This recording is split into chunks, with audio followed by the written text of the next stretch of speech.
Video अगर अच्छा लगे तो लाइक करें, सब्सक्राइब करें और बेल आइकन को दबाना ना भूलें, जिससे कि हमारी लेटेस्ट नोटिफिकेशन आपको पहुंचती रहे। हेलो स्टूडेंट, मोस्ट वेलकम है आपका साधना पब्लिक स्कूल की ऑनलाइन क्लासेस में। आज हम 12th की फिजिक्स के फर्स्ट यूनिट इलेक्ट्रोस्टैटिक्स का पहला chapter electric charge and field के बारे में बात करेंगे। आज की क्लास बेसिक होगी। बेसिक छोटे छोटे पॉइंट पे आज बात करेंगे। तो चलते हैं अपने चैप्टर पर। तो यूनिट कौन सी है? इलेक्ट्रोस्टैटिक्स। और इलेक्ट्रोस्टैटिक्स का पहला चैप्टर है इलेक्ट्रिक चार्ज एंड फील्ड। जो इलेक्ट्रोस्टैटिक्स है ये इलेक्ट्रोमैकेनिज्म का एक पार्ट है।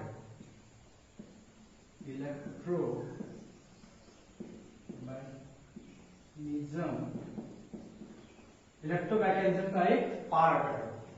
इलेक्ट्रोमैकेनिज्म क्या होता है? इसके अंतर्गत study of charge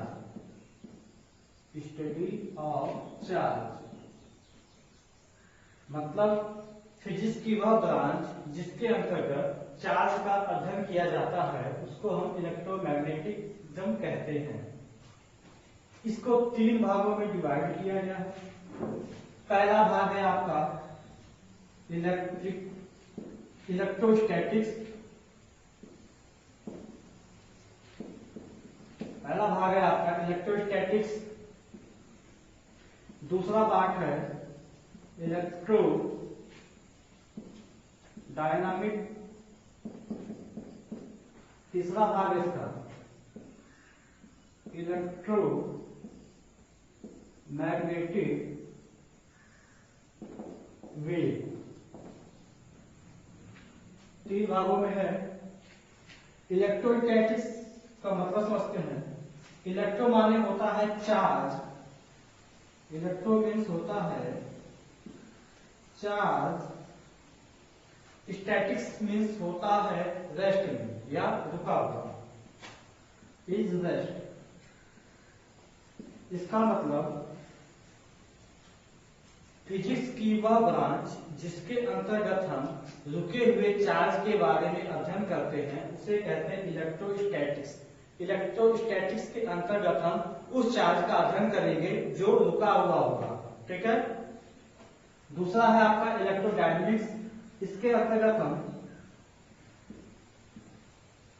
charge is motion with constant speed.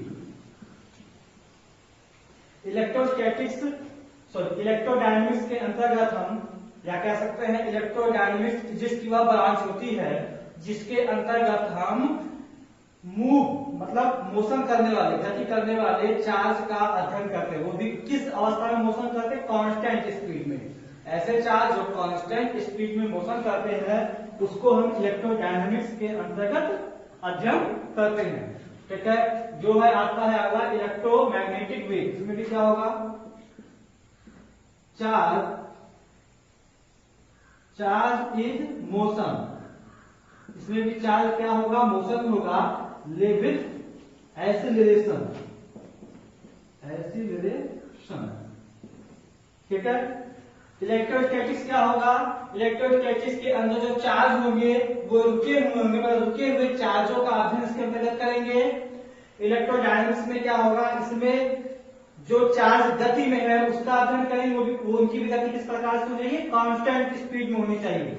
Electromagnetic wave में पढ़ेंगे कि चार्ज तो मोशन में है लेकिन किस में है? एक्सेलरेशन में है। इसका मतलब ये हुआ कि वो चार्ज कभी क्या कर रहा है? तेज चल रहा है, कभी धीमा चल रहा है। इस प्रकार का मोशन कौन किसमें पढ़ेंगे? इलेक्ट्रोमैग्नेटिक वेव में पढ़ेंगे। ठीक है। तो इलेक्ट्रोस्टैटिक्स के अंतर्गत हमें जो चैप्टर पढ़ने हैं कौन कौन से चैप्टर है? पहला है आपका इलेक्ट्रिक चार्ज एंड फील्ड। उसके बाद फिर दूसरा चैप्टर पढ़ेंगे हम गॉस लॉ। उसके बाद हम पढ़ेंगे इसमें पोटेंशियल। उसके बाद अगला चैप्टर हम पढ़ेंगे कैपेसिटर।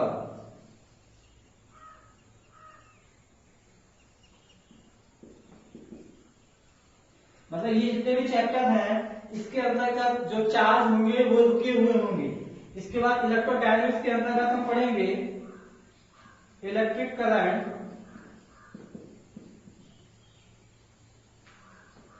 अगला होगा इलेक्ट्रोमैग्नेटिज्म,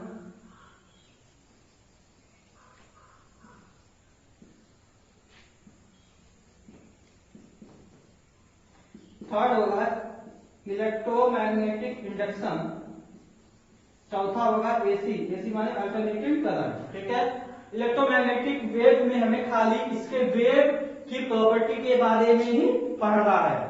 ठीक है स्टूडेंट, तो अब हम लोग शुरू करते हैं अपना पहले यूनिट इलेक्ट्रोस्टैटिक्स। इलेक्ट्रोस्टैटिक्स का मतलब समझ ही गए हैं। इलेक्ट्रोस्टैटिक्स मतलब वे मतलब फिजिक्स की वह ब्रांच जिसके अंतर्गत हम रुके हुए चार्ज का अध्ययन करते हैं उसे कहते हैं इलेक्ट्रोस्टैटिक्स। इलेक्ट्रोस्टैटिक्स के अंदर पहला चैप्टर में पढ़ना है इलेक्ट्रिक चार्ज एंड फील्ड। पहला चैप्टर है इसमें इलेक्ट्रिक चार्ज एंड फील्ड। तो सबसे पहले हम चार्ज के कॉन्सेप्ट को समझते हैं कि चार्ज क्या होता है।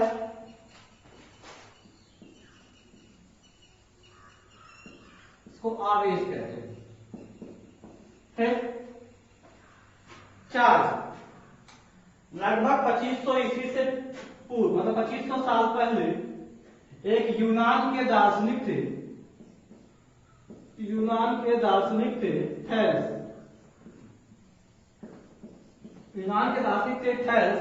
इन्होंने देखा कि एक अंबर के पदार्थ को, एक अंबर का पदार्थ था, इसको जब ऊन के साथ रगड़ा, अंबर के पदार्थ को जब इन्होंने ऊन पर उनके साथ रगड़ा तो इस अंबर के पदार्थ में छोटी छोटी वस्तुओं जैसे कि कागज के छोटे छोटे टुकड़ों को अपनी ओर आकर्षित करने का गुण आ गया। इसी प्रकार से अन्य पदार्थों पर भी ये एक्सपेरिमेंट किया गया, जैसे कि आपका कांच, लाख, उसके बाद आबनूस की छड़ आदि। आबनूस की छड़,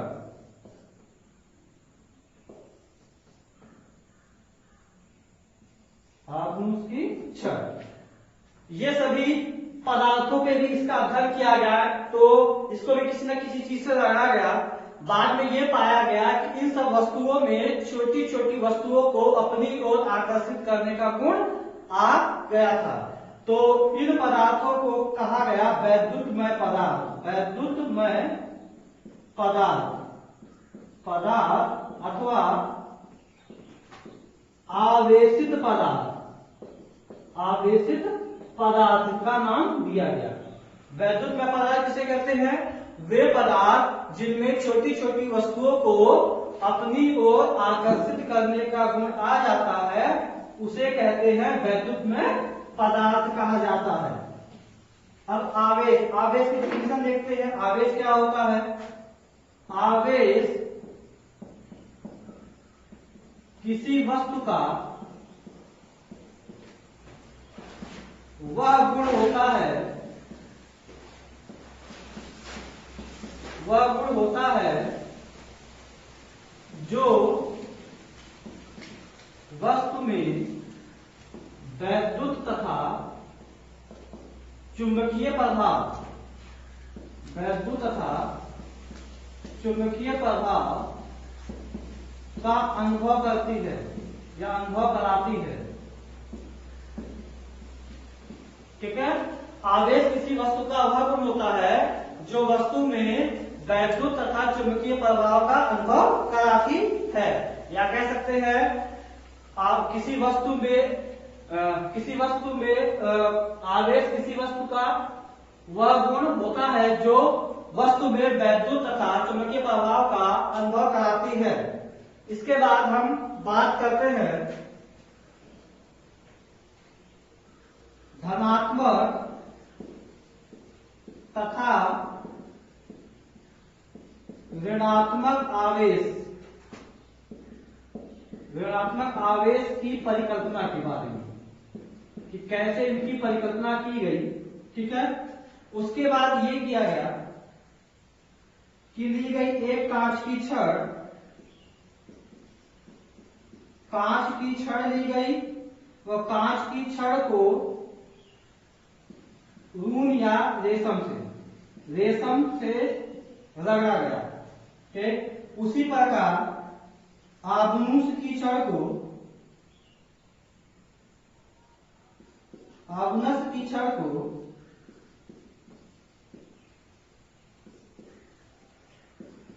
बिल्ली की खाल से रगड़ा गया। बिल्ली की खाल के साथ इसको क्या किया गया, आपस में इसको रगड़ा गया। फिर उसके बाद कांच की छड़ के पास लाया गया। कांच की छड़ के पास लाया गया और ठीक उसी प्रकार आगुनस की छड़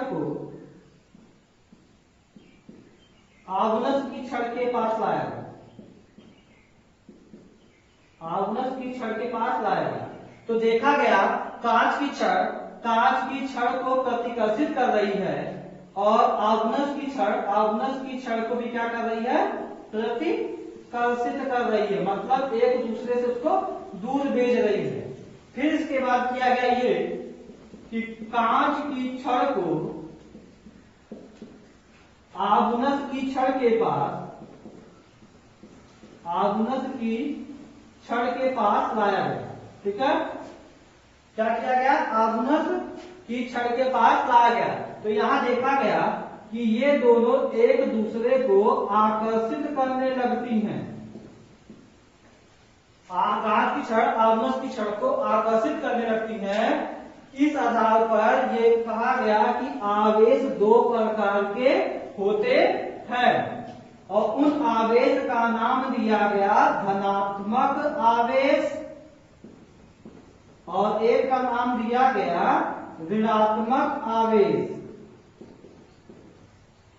और इनका नाम धनात्मक तथा ऋणात्मक आवेश रखने वाले या इन आवेशों को नाम देने वाले अमेरिकी वैज्ञानिक थे फ्रैंकलिन, जिन्होंने 1750 में इनका नामकरण कर दिया। फिर ये हुई धनात्मक तथा ऋणात्मक आवेश की परिकल्पना। अब उसके बाद हम लोग इसी को धनात्मक तथा ऋणात्मक आवेश को समझते हैं इलेक्ट्रॉनिक सिद्धांत के अनुसार। इलेक्ट्रॉनिक सिद्धांत के अनुसार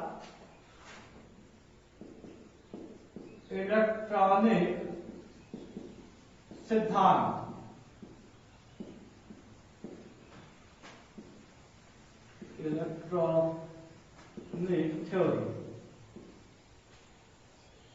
इलेक्ट्रॉनिक थ्योरी के अनुसार समझते हैं, हमको पता है कि इस संसार में जितनी भी वस्तुएं हैं वो छोटे छोटे कणों से मिलकर बनी होती हैं।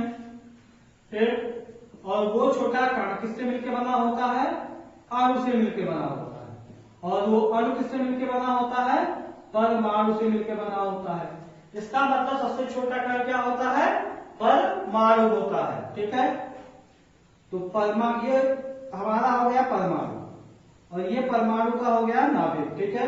जो परमाणु का नाभिक होता है, नाभिक में पाया जाता है proton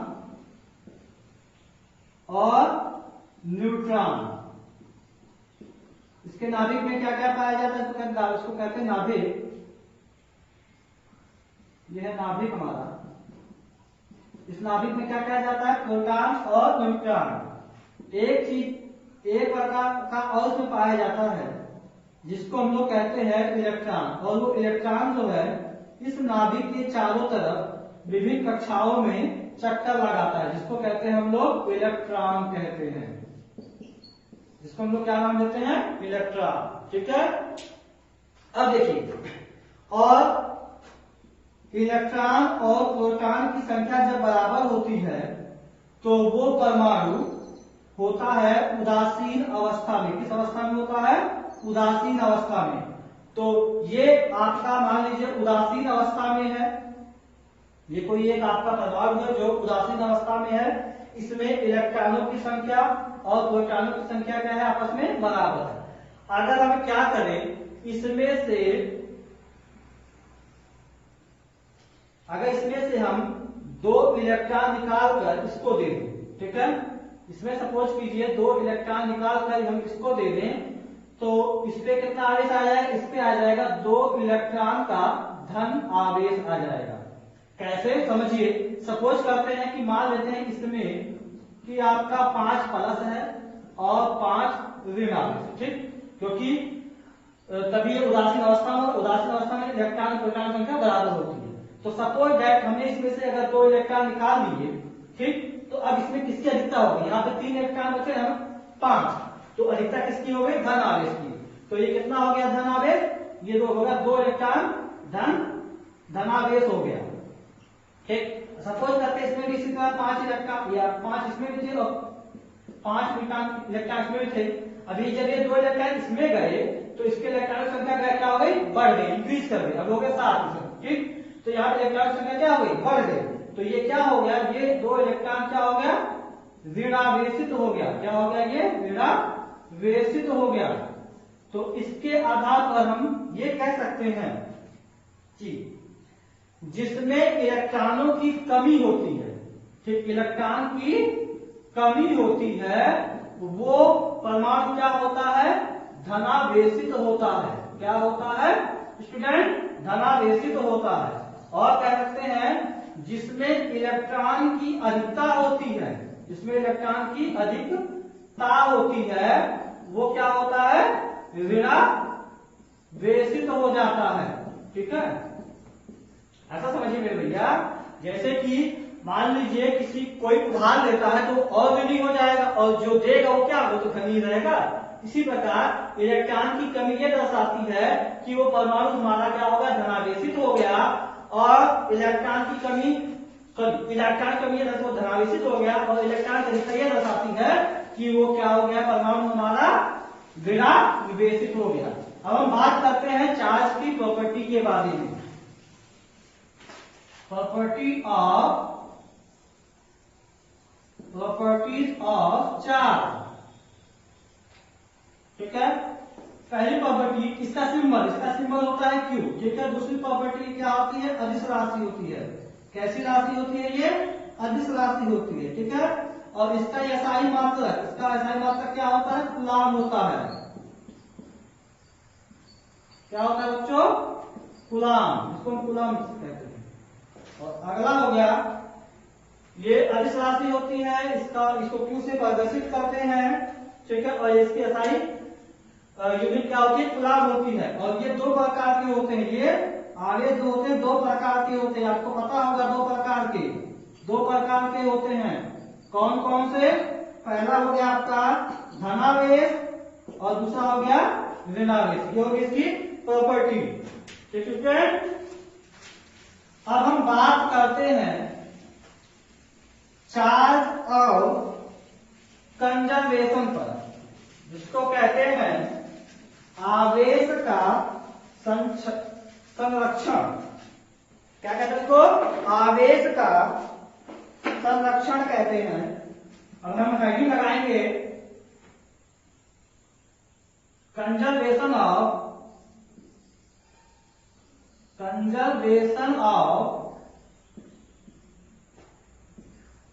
charge. Conservation of charge मतलब आवेश का संरक्षण। ये क्या होता है स्टूडेंट, हमको पता है स्टूडेंट कि आवेश को ना तो नष्ट किया जा सकता है और ना ही उत्पन्न किया जा सकता है, सिर्फ उसको एक अवस्था दूसरे अवस्था से उसको बदला जा सकता है, ठीक है। तो हम तो मान लेते हैं हमने एक सिस्टम ले रखा है, वो सिस्टम इंसुलेटर है, मतलब जो सिस्टम है उसकी जो दीवार है वो क्या है, इंसुलेटर है। अगर इसमें कोई हम 3 बॉडी इस तरह लें, ठीक है, 3 बॉडी लें, जिसमें से एक पर +1 चार्ज, +4 चार्ज और उसमें -2 का चार्ज है, ठीक है। इसको हमने क्या किया, इस सिस्टम को हिलाया इसको। जब हिलाकर हम इसको छोड़ा तो छोड़ने के बाद हमने देखा कि जो हमें सिस्टम मिला दोबारा, उसमें जो फिर से हमें 3 बॉडी मिली, एक पर +2 चार्ज, एक पर +5 चार्ज होगा, ठीक है। तो इस तीसरे वाले पर क्या होगा, कौन कितना चार्ज होगा? देखिए हमने बताया कि आवेश को क्या किया जाए, ना ही उसको उत्पन्न किया जा सकता है, ना ही उसको नष्ट किया जा सकता है। सिर्फ क्या है, उसको एक रूप से दूसरे रूप में बदला जा सकता है। तो हमने एक इंसुलेटर सिस्टम लिया है जिसमें हमने 3 बॉडी को रखा और तीनों बॉडी पर चार्ज था +1 +4 -2 का। इसको हमने मिलाकर छोड़ा और फिर इसमें देखा, फिर से 3 बॉडी में +2 +5 का चार्ज और हम तीसरा पूछा। इसका मतलब जो ये चार्ज, इसका इस सिस्टम का जो टोटल चार्ज होगा वो इस सिस्टम के टोटल चार्ज क्या होगा, बराबर होगा किसके ला से, कंजर्वेशन ऑफ चार्ज के ला से। तो इसका मतलब यहाँ पे होना चाहिए Q1 + Q2 + Q3 equal Q1 dash + Q2 dash + Q3 dash, ठीक।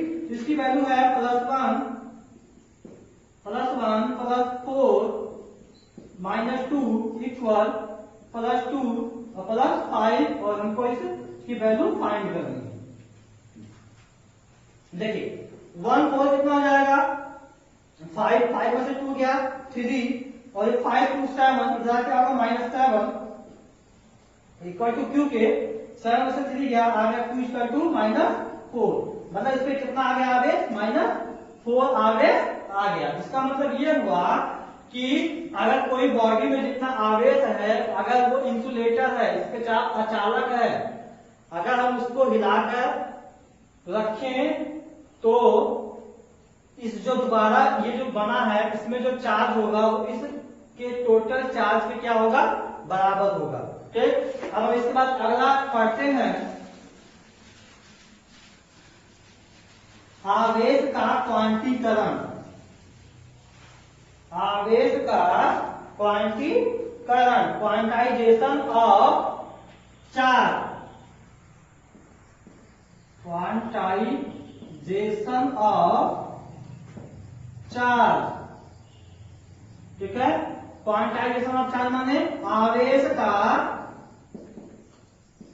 क्वांटीकरण। आवेश का क्या होगा, क्वांटीकरण हो जाएगा, ये पढ़ेंगे। आवेश का क्वांटीकरण क्या होता है इसको समझते हैं हम, आवेश के क्वांटीकरण को, ठीक है। मान लेते हैं हमारे पास कोई एक बॉडी है, ठीक है, कोई भी बॉडी है और ये किस अवस्था में है, उदासीन अवस्था में है। किस अवस्था में है, उदासीन। उदासीन अवस्था में है, इसका मतलब कि इसमें इलेक्ट्रॉन और प्रोटॉनों की संख्या क्या होगी, बराबर होगी, ठीक। उसी प्रकार यहाँ पे एक दूसरी बॉडी है, ठीक है, वो भी क्या है, उदासीन अवस्था में है। अगर हम इससे इसको आवेश दें, एक चीज और, एक पॉइंट और समझ लेते हैं इससे पहले कि आवेश की, जो आवेश है हमारा, आवेश की सबसे छोटी इकाई या आवेश की न्यूनतम इकाई क्या होती है बच्चों, इलेक्ट्रॉन। क्या होती है, इलेक्ट्रॉन होती है, ठीक है। आवेश की सबसे छोटी इकाई क्या होती है, इलेक्ट्रॉन होती है। तो इस बॉडी में से जब इस बॉडी में आवेश ट्रांसफर होगा तो किस रूप में ट्रांसफर होगा, वो इलेक्ट्रॉन के रूप में। मान लीजिए कि अगर इसमें +1 इलेक्ट्रॉन या कह सकते हैं 1 इलेक्ट्रॉन आवेश इसमें ट्रांसफर होता है, ठीक है, तो ये क्या हो जाएगा, 1 इलेक्ट्रॉन धनावेश हो जाएगा और ये क्या हो जाएगा, 1 इलेक्ट्रॉन ऋणावेश हो जाएगा। उसी प्रकार अगर इसमें 2 इलेक्ट्रॉन ट्रांसफर होता है तो इसमें 2 इलेक्ट्रॉन की कमी होगी और इसमें 2 इलेक्ट्रॉन की अधिकता। जब इलेक्ट्रॉन की कमी होती है तो वो जो परमाणु होता है या फिर वो पदार्थ जो होता है वो क्या हो जाता है, धनावेशित हो जाता है, और जिसमें इलेक्ट्रॉन की अधिकता होती है वो क्या हो जाता है, आपका ऋणावेशित हो जाता है। तो इसी प्रकार से हम किसी भी बॉडी से इलेक्ट्रॉन या किसी भी बॉडी को हम इलेक्ट्रॉन निकाल सकते हैं या दे सकते हैं। जैसे हम +1 इलेक्ट्रॉन +2 इलेक्ट्रॉन +3 इलेक्ट्रॉन +4 इलेक्ट्रॉन है, सो ऑन। इसी प्रकार -1 इलेक्ट्रॉन, -2 इलेक्ट्रॉन और -3 इलेक्ट्रॉन, -4 इलेक्ट्रॉन डॉट डॉट। मतलब हम उसको इलेक्ट्रॉन चाहे तो दे सकते हैं और चाहे हम ले सकते हैं। किस रूप में? 1 2 3 4 के रूप में। हम कभी भी किसी भी बॉडी को इलेक्ट्रॉन पॉइंट के रूप में, जैसे 4.5 या 1.3 आदि के रूप में नहीं दे सकते। क्यों? जैसे समझिए, जैसे आप दुकान पे जाते हैं, आपने कहा दुकानदार से हमको एक मार्कर दे दीजिए। आप कभी भी दुकानदार से ये नहीं कहेंगे कि हमको 2.5 मार्कर दे दो, 1.5 मार्कर दे दो, 2.25 मार्कर दे दो। ऐसा आप कभी भी नहीं कहते। आप उससे क्या कहते हैं? 1 मार्कर चाहिए, 2 चाहिए, 5 या 1 दर्जन। तो ठीक उसी प्रकार यहाँ पे भी जो आवेश का ट्रांसफर होता क्या है, या फिर आवेश का ट्रांसफर इलेक्ट्रॉन के रूप में होता है, वो ई मतलब 1 2 3 या -1 2 3 के रूप में होता है। इसको क्या कहते हैं कि पूर्णांक मतलब जो इलेक्ट्रॉन ट्रांसफर होता है वो पूर्ण गुणज के रूप में होता है। किसमें होता है? पूर्ण गुणज के रूप में। किसके पूर्ण गुणज के? इलेक्ट्रॉन के। इलेक्ट्रॉन के पूर्ण गुणज के रूप में क्या होता है? आवेश का ट्रांसफर होता है। ठीक है स्टूडेंट? तो यहां से फॉर्मूला आता है, बहुत ही प्यारा फॉर्मूला, Q बराबर, देखिए क्या ट्रांसफर होता है? इलेक्ट्रॉन ट्रांसफर होता है, और वो भी किस रूप में? गुण मतलब इंटीजर के रूप में। यहाँ पे जो एन है वो क्या है? इंटीजर है। ठीक, देखिए जरूरी नहीं किसी बॉडी से इलेक्ट्रॉन ट्रांसफर ही हो, वो बॉडी इलेक्ट्रॉन लेती भी तो है, तो देती भी है लेती भी है। तो यहाँ पर मतलब +4 और -4 दोनों ही हो जाएगा। ठीक है, तो एक फॉर्मूला हम क्या आया? Q बराबर ±NE। इसका मतलब ये हुआ कि कोई भी जो बॉडी होती है वे आवेश को आलतू फालतू तरीके से नहीं लेती। आलतू फालतू तरीके का मतलब ये है कि वो 2.5 या 1.4 या 3.5 इस रूप में नहीं लेती। जब भी कोई बॉडी इलेक्ट्रॉन अपने अंदर लेती है या देती है, वो किस रूप में देती है? इलेक्ट्रॉन के पूर्ण गुण मतलब 1 2 3 या -1 2 3 के रूप में वो क्या करती है? देती है। हम एक एग्जांपल लगाते हैं, जैसे कि मान लिया क्वेश्चन है कि क्या, ठीक है, एक क्वेश्चन लगाते हैं लोग कि क्या 8 गुणे 10 की घात -18, ये जो आवेश है, ये क्या है? आपका आवेश है। आवेश है क्या 8 गुणे 10 की घात -18 आवेश किसी बॉडी को दिया जा सकता है? किसी बॉडी को दिया जा सकता है। ठीक, इसको सॉल्व करते हैं, क्योंकि ये किसका मान है? ये आपका Q का मान है। ठीक, किस Q का मान है? ठीक, तो रखते हैं 8 गुणे 10 की घात -18 बराबर n।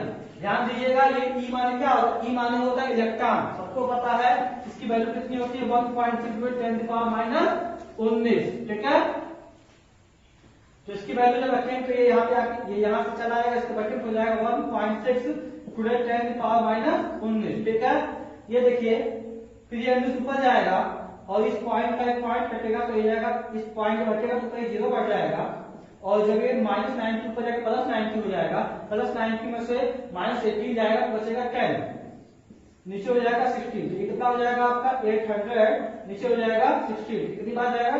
16 में 16 65 मतलब 50 आया। ये जो देखिए जो 50 आया, ये कैसा है? ये पूरी संख्या है। इसका मतलब ये ट्रांसफर हो सकता है, 50 है। अगर ये 50.5 आया होता तो या इस रूप में आया होता तो कभी ट्रांसफर नहीं होता।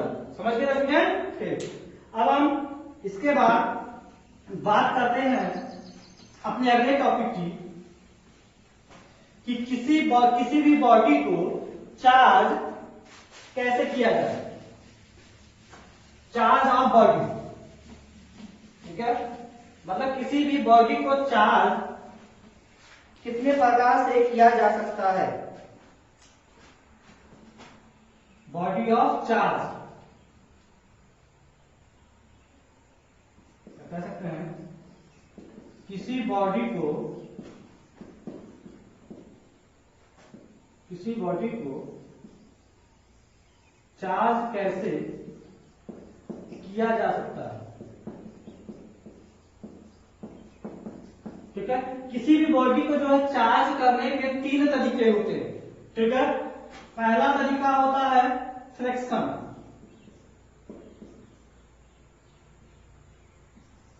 पहला क्या होता है फ्रिक्शन, जिसको हम क्या कहते हैं फ्रिक्शन ऑफ चार्ज, जिसको हम क्या कहते हैं घर्षण।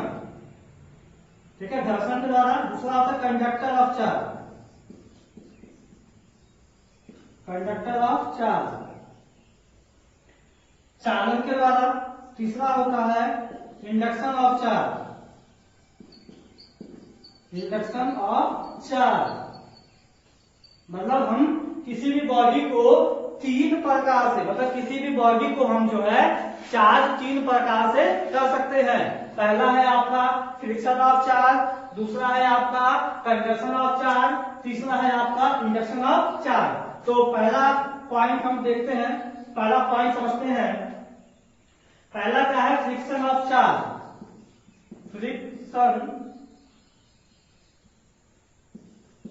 फ्रिक्शन ऑफ चार्ज,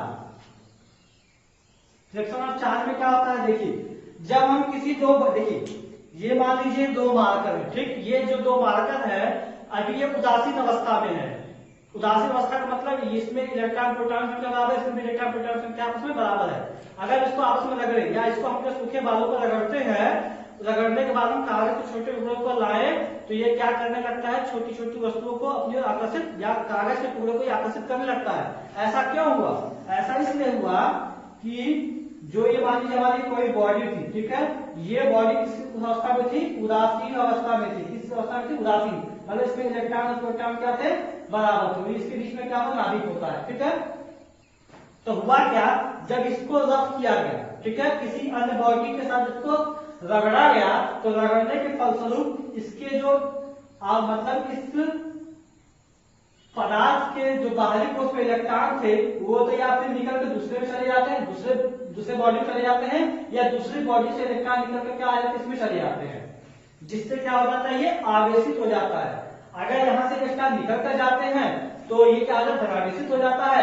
अगर इसमें इलेक्ट्रॉन वहां से निकल कर आते हैं तो ये क्या हो जाता है, ऋणावेशित हो जाता है। तो ये आपका हो गया इसके विरुद्ध से फ्रिक्शन ऑफ चार्ज। मतलब फ्रिक्शन के द्वारा हम किसी बॉडी को क्या कर सकते हैं, चार्ज कर सकते हैं। उसके बाद है दूसरा conduction of charge, conduction of charge. ठीक है, इसमें क्या करते हैं, इसमें मान लीजिए ये हमारे पास कोई बॉडी है जो कैसी है, उदासीन अवस्था में है। कैसी? उदासीन अवस्था में है। अगर यहाँ पर हम कोई फुल्ली चार्ज बॉडी लेकर आए, ठीक है, मतलब कोई ऐसी बॉडी लेके आए वो जो क्या हो, चार्ज। मान लीजिए सपोज ये क्या है, इस पे ऋण आवेश आ रहा है। ठीक, ये क्या है, इसमें प्लस माइनस बराबर होगा। जब इसको फुल्ली किसी बॉडी चार्ज के पास लाएंगे तो किस पे ऋण आवेश है, हमको ये पता है कि माइनस माइनस प्लस प्लस, इसमें क्या होता है, प्रतिकर्षण। मतलब समान आवेशों में क्या होता है, प्रतिकर्षण होता है, और विपरीत आवेशों में क्या होता है, आकर्षण होता है। तो यहाँ जब माइनस है तो इस बॉडी के इस वाले सिरे पर कौन सा चार्ज आ जाएगा, इसके विपरीत वाला चार्ज, मतलब यहाँ क्या आ जाएगा, प्लस प्लस चार्ज। तो यहाँ क्या आ जाएगा, माइनस माइनस चार्ज आ जाएगा। ठीक है, ठीक।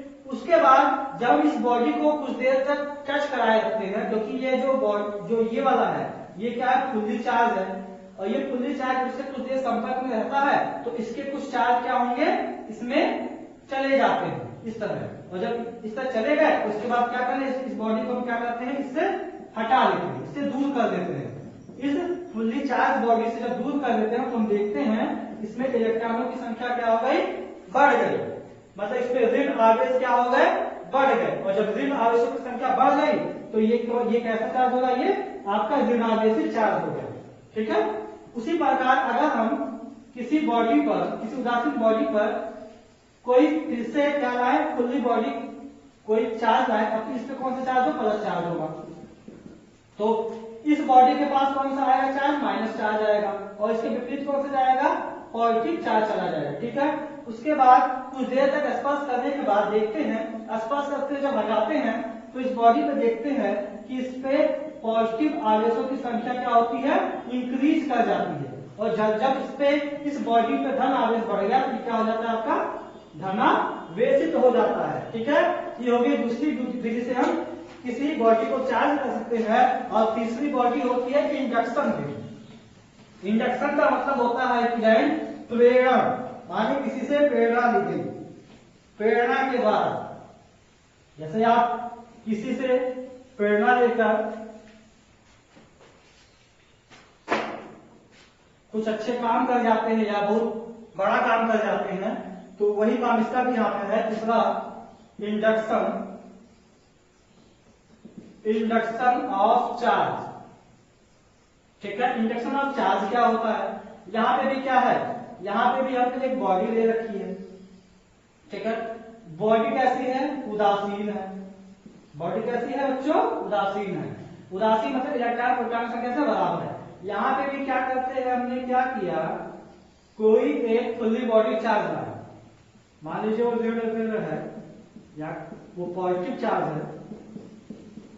ठीक है, तो इसके पास वाले पर कौन सा आवेश आ जाएगा, माइनस आवेश आ जाएगा, और इसके विपरीत पे कितना चला जाएगा, प्लस आवेश चला जाएगा। ठीक है, उसके बाद क्या करते हैं, उसके बाद कुछ देर इसको टच करने के बाद इस बॉडी को अलग कर देते हैं। अलग करने के बाद हम देखते हैं कि इस पर प्लस की संख्या क्या हो गई, ज्यादा हो गई।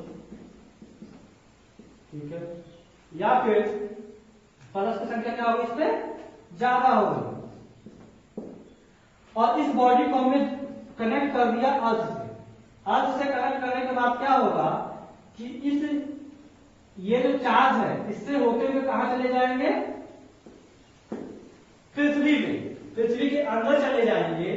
ठीक है, और ये बॉडी फिर से क्या हो जाएगी, चार्ज हो जाएगी। क्यों, जो आपका पृथ्वी होती है ये एक कैपेसिटर की तरह काम करती है, मतलब एक उच्च कैपेसिटर की तरह काम करती है। इसके अंदर चाहे जितना आवेश दे दो ये अपने अंदर सबको क्या कर लेगी, समा लेगी। उसी प्रकार अगर हम फिर किसी उदासीन बॉडी के पास कोई फुल्ली बॉडी चार्ज लाए, जैसे माइनस आवेश वाला चार्ज लाए, या फिर इसको ऐसा देख लीजिए,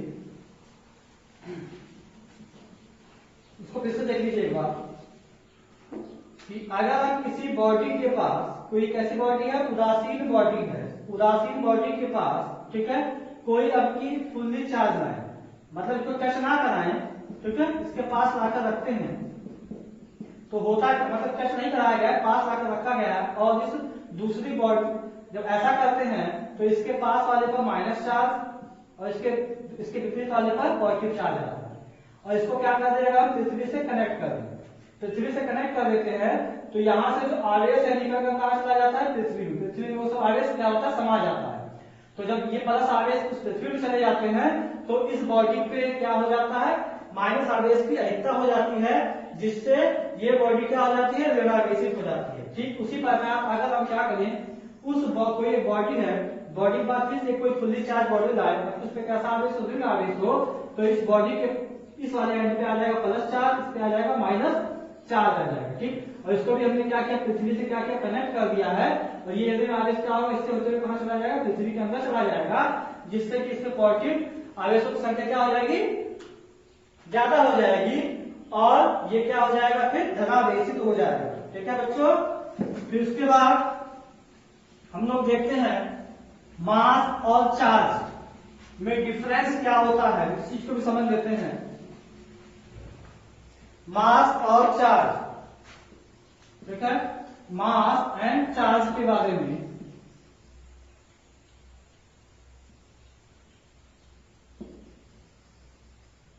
ठीक है। मास देखिए, मास जो होता है हमेशा पॉजिटिव होता है, और चार्ज जो होता है पॉजिटिव हो सकता है, निगेटिव हो सकता है और जीरो भी हो सकता है। ठीक है, मास में हमेशा एक ही बल पर, एक प्रकार का बल पाया जाता है, जिसको हम लोग कहते हैं आकर्षण बल। और चार्ज में आपका आकर्षण और प्रतिकर्षण दोनों प्रकार के बल पाए जाते हैं। आकर्षण भी पाया जाता है और इसमें प्रतिकर्षण भी पाया जाता है।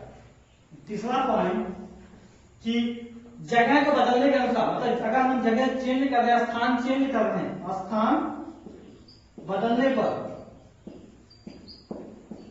पर द्रव्यमान नहीं बदलता। ठीक है स्टूडेंट, स्थान बदलने पर द्रव्यमान नहीं बदलता। लेकिन चार्ज में क्या है, अगर यहाँ पे हम स्थान बदल रहे हैं, स्थान बदलने पर आवेश क्या होता है, बदल जाता है। क्या होता है, बदल जाता है। आवेश आपका क्या होता है, बदल जाता है। ठीक है, बदल जाता है। उसके बाद चौथा पॉइंट है कि जिस बॉडी में मास होगा, जरूरी नहीं है कि उसमें आवेश हो। ठीक है, अगर किसी पार्ट कोई भी हमने मास ले रखा है, क्योंकि कोई भी वस्तु लेंगे उसमें मास होगा, तो जरूरी नहीं कि उसमें क्या हो, चार्ज ही हो। क्यों, क्योंकि अभी हमने देखा कि हमने जब कोई बॉडी लेते थे इसमें कुछ कुछ मास होगा, लेकिन ये उदासीन अवस्था में जब होता था तो इसमें कोई चार्ज नहीं होता था।